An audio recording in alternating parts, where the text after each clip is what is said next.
everybody, Dan Buffa. I love being called Buffa. Certain people know that. You know, it's from, I guess, being a young man, a teenager. My older brother was big Buffa. I was little Buffa, only by age, and I wasn't really that big then. I was kind of thin, a little chubby.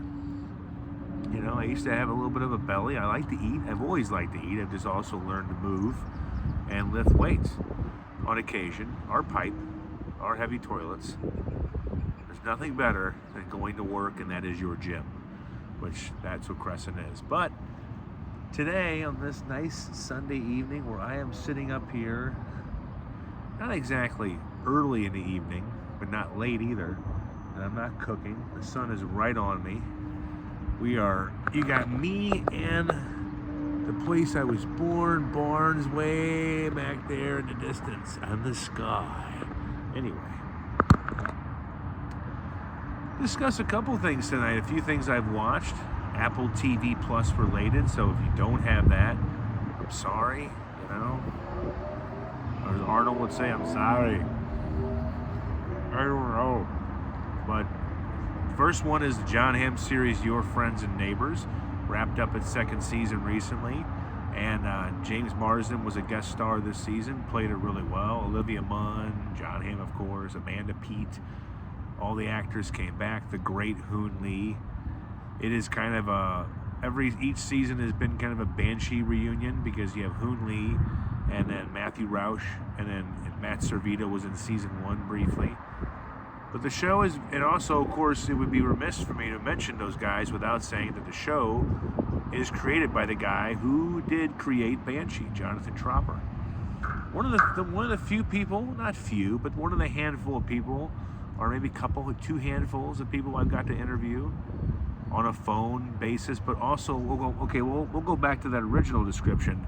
A handful of people, maybe 8 to 10, that I have had more than a 5-minute conversation with. So yes, I've interviewed George Clooney and Channing Tatum and David Oyelowo, the guy who played Martin Luther King Jr. I sometimes do his name right, David Oyelowo, who is also very good in Midnight Sky and Jack Reacher, the movie. I've interviewed him for Midnight Sky. I've interviewed Demian Bashir, Robin Wright. You know, when she was Robin Wright, not Robin Wright Penn anymore, when she directed her first feature called Land. All those were great, but all those were 5 minutes, you know. I did tell Mr. Oyelowo that, hey, when George calls to make Oceans 13 or 15, or not 13, but when he does make 14 and 15 and 16, I told David to keep me in mind. I mean, I make a really good wall that can be witty, maybe hit things, and be funny. But that was a while ago. I haven't heard back. They haven't made their Oceans film yet. But the handful of interviews I've gotten where I've gotten 15 to 20 minutes have always been the Banshee cast and crew. So Tropper is the very rare creative type in Hollywood who will say no to more seasons. When Cinemax did come to him for a fifth Banshee season, he was like, nah, 4 is enough. We don't want to start repeating ourselves. And Your Friends and Neighbors is already filming a season 3 of the show. So season 2 does wrap up, and it does leave a lot of things open-ended. Like the first season ended, you get some satisfying, happy-ish moments, and you get some potentially treacherous moments. To say that the rich guys get away with certain things, again, is not untrue, but what they get away with and the ramifications, and, you know, John Hamm's character coming back closer to his ex-wife, played by Amanda Peet, but also finding himself in extracurricular trouble. I mean, thievery, maybe a little bit of murder cover-up. You know, the guy can't escape the chaos, but that's the whole show. So second season, what I think was about as good as the first, because it just created a whole new kind of dynamic. And James Marsden, I think, is having a great moment right now.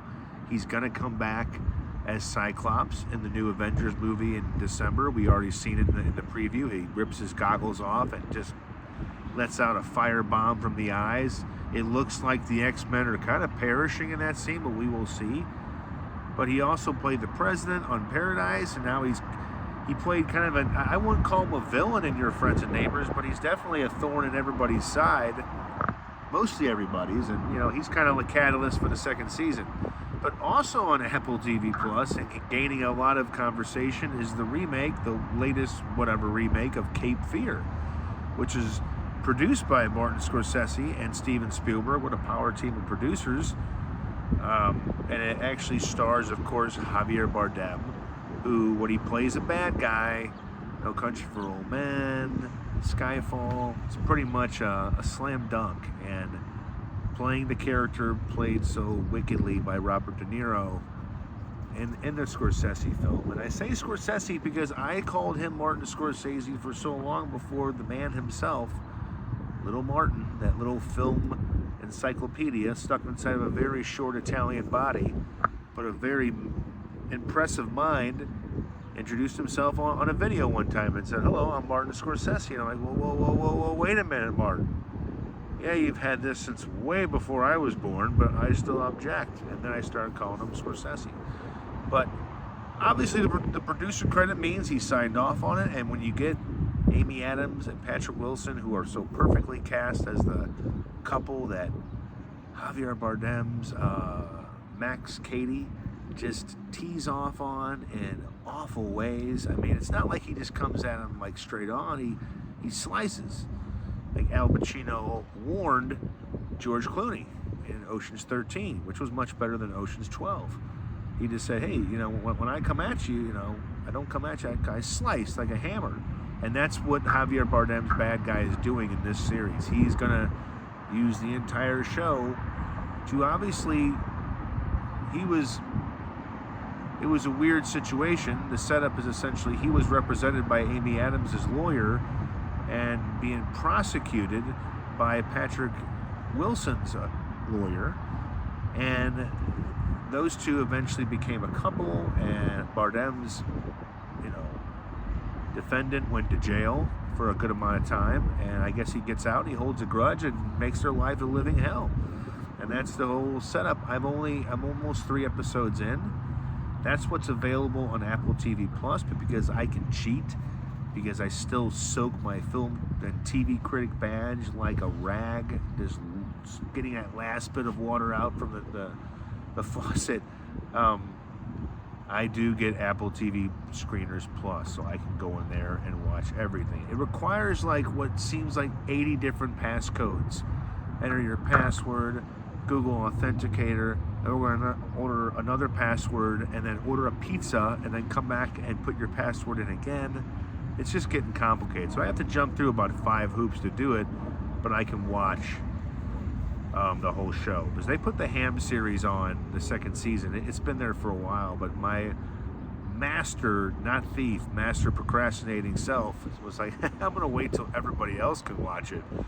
Because that's the kind of film critic that I am, TV critic. I let everybody else find some stuff, and then I'll get into it. I don't like being told when to watch stuff.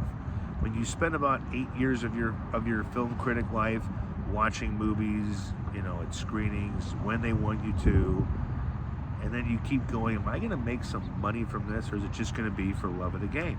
And eventually, like, let's just say a pretty good baseball player who may not be good enough to make it pro, you have to figure out when you got to stop doing what you want to do and start doing what you have to do. What movie is that from? It starred Dennis Quaid. He was a good old teacher who thought one day, I can throw a baseball 91 miles an hour. The Rookie. Brian Cox's cynical dad telling Dennis Quaid's son that, hey, you keep on doing that baseball nonsense that Dennis Quaid's character, John Morris, does do, or you can get a job, which he did. But, the whole idea is that after a while, I just watch stuff when I want to watch stuff. And then I come here and I discuss it. Like Cape Fear, obviously 3 episodes deep into the season, what's available. It's been on for a few weeks. And I heard about it. You can't escape certain things when you're on Facebook like I am a Facebook bitch. not really on Twitter, X, fuck you, Elon. Instagram's fun because it can go, you can kind of do a double post on Facebook, and it's kind of like a friends and some family photo album. You're just keeping up with them. You don't have it in the physical form, but you can just go, oh, what the words you eat? You know, and they post a perfect filtered picture of a lobster, and you just want to eat your phone or dip it in butter and then eat it. But Facebook's where I'm at mostly, and I have to see Cape Fear, that demonic-looking smile of Javier Bardem. We all know that he still gives people the nightmares as the No Country for Old Men villain, Shakur, the guy who had a cattle gun as a weapon. What beats a shotgun? Well, what they kill cattle with would beat a shotgun, and that's what he definitely has in that movie. In this show, man, I don't know. His Max has a lot of different tricks up his sleeve. I'm only 3 episodes in. It's kind of where you know that the so-called protagonists maybe are not so good as they seem. Maybe they did something wrong. Something is being hinted at in the series that they potentially covered up. So 3 episodes into that, I think there'll probably be 10. I don't know, 6, 8, 10, whatever. Talked about the Brad Pitt dog movie already. We are plowing our way to July, and that means hot weather in St. Louis, humidity, going from being a reoccurring character or something, one that just pops up here and there to being a full-blown every episode character. The humidity in here just kind of kicks your ass. Like right now, I am feeling 0. Rain the last few days, but I am feeling 0. I could sit out here for another, no knock on wood, the floor beneath me, no nibbles from the old mosquitoes. Maybe this is just a dragonfly protected rooftop deck. That would be kind of cool. And if you're wondering where I got the cigar thing from, well, it's 2 guys. My dad, because people always go, what do you got cigars for? Well, it isn't like I just thought as a baby, oh, that's kind of cool, Your story. I'm not going to be able to light this thing because I'm basically on an ever-moving wind tunnel. But my dad smoked cigars ever since I've, had any kind of a memory. We would go to a cigar shop that is not there anymore on Hampton, right past where my kid lives. Go in there, he'd select them out, and now he orders them off the internet, and I've been smoking with them periodically ever since. And every once in a while I ask, can I take one home with me? Because, sit up here on the rooftop deck. You don't have a beer on you, you just get some, you get a cigar. Because this thing will burn for about an hour and a half, 2 hours if you sit up here long enough. So, my dad and the other guy is Arnold Schwarzenegger. Because being that he was my guy growing up, and that was one of his signature things in all of his movies. About 75% of his movies, he had a cigar in his mouth. He's like, come on, who doesn't remember, when he hops off the helicopter in Predator at the very beginning of the movie, in that tight, like they sewed it on him, red polo, hops off the helicopter. He's got like that camouflage facial hair that you're not sure if it's like just from the beginning of the trip or 2 days before, and he's got a big stogie in his mouth. He's walking around like he's king shit. So watching Arnold, watching my dad, it kind of formulated this. I don't do it as much as them, but it's nice to sit up here and, I don't know, look at streets on the hill, dream about Italian food within my grasp.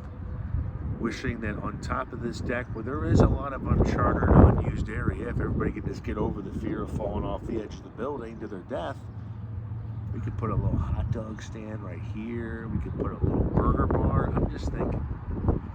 But it's also Sunday, and it's time to get back to the day job. Did a lot of Uber driving this weekend. Kept my sanity once again.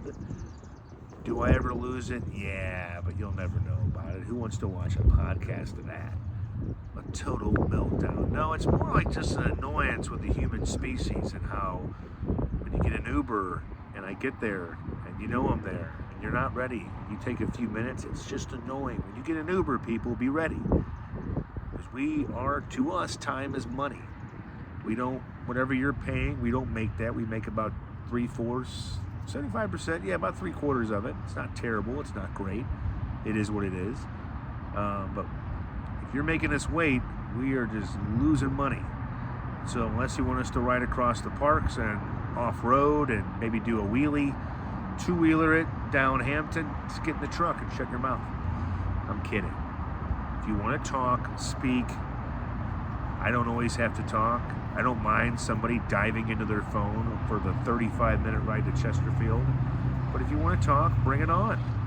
I am full of stories and full of dad jokes, wit to a certain extent, and plenty of stories that I think I kind of spread out around all the passengers. Like, I don't just reuse them, I just go to different ones. Like, people talking about Samuel L. Jackson, I go, I interviewed him. They're like, ah? They're like, how was he? He is exactly as you would expect Samuel L. Jackson to be.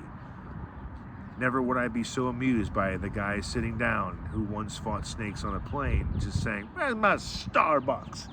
Seriously, I thought, get Sam his fucking Starbucks. Get him a Sprite and a big Kahuna burger. And the Sprite so he can wash it down. But he was great. But then sometimes I'll say, they mention, John Hamm. I go, I could be related to him. And they go, huh? And I go, yep. According to Mr. Hamm himself, who's so fancy, he uses an extra M. And who spells his name without an H. John. He thinks that if I am a Buffalo from St. Louis, which is check, that we are related. Yet John may not know that the Cardinals hired a Jacob Buffa from Chesterfield, which can be considered St. Louis, and I am not related to him. So there could be two factions, two Buffa families facing off in one city. Who's gonna live? Who's gonna die? Who has more Bovel? But yes, I spread out all those stories. Sometimes I'll just bust out the big ones. I will say that John Cleese tried to acquire and buy my Chihuahua, to which I told him pretty bluntly, probably one of my best return serves to a celebrity. I just said, well, John, yes, you could, but we'd both be dead by the morning. She'd kill me, kill you, and then kill me again, just because. So I told him that. But no, Uber went well, didn't kill anybody. I swear I didn't. Okay, no, I didn't. Just had to remember. But nothing really to watch tonight. I've already watched Dutton Ranch twice. That came out on Friday, episode 6. HBO is kind of taking a sleep right now on their Sunday night. I don't watch House of the Dragon. I've had enough of all the dragons. Let me finish this now, almost 20-minute pod, on a little bit of a rant. I'm done with the Game of Thrones, except for the Night of the Seven Kingdoms. That is the only exception. I don't need House of the Dragon, Dragon of the Targaryen, Stark of the Dark. I don't need it all, okay? Yes, dragons flying around. It's CGI. Yes, it happened one time. Okay, but really, shoot a harpoon or 7 through that damn thing and it's going to drop like a rock. But Night of the Seven Kingdoms was kind of like Game of Thrones-ish, but not like old, recycled. It was kind of fresh. Give me more of that. But all the other spinoffs, no offense, a pale Matt Smith with long hair. I don't want him getting into my Uber. That guy's fucking freaky. I don't need to watch that show. Sorry, Matt. Can I call you Matthew? I don't need to watch that show. So HBO is kind of dark for me right now. I am watching, gosh, I wait every Friday for Dutton Ranch. I am in love with that show. For a single man, my girlfriend right now is Dutton Ranch. You know, it's a Western, an old-fashioned show with some very strong characters and very beautiful views. And, you know, no, it doesn't kiss me, but damn it, it does please me every Friday night. I've watched it twice because this was kind of a short episode. So, going to go do something exciting called Switch My Laundry Over, where it's basically a slow-moving action sequence where I get stuff out of a washer and try not to smash my head on the dryer lid or the dryer door. It likes to just swing around like a fucking pendulum. It's happened before. Really hurt. I may have concussedly fed my cats twice that night. Lucky bastards. Wish somebody would just feed me twice. Like, where's my burrito at? Crazy Bulls. Anyway. But yes, I'm going to go do something exciting, and maybe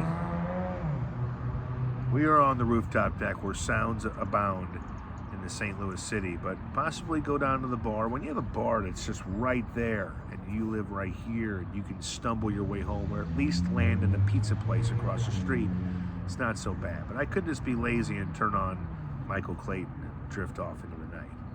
But the laundry must be complete.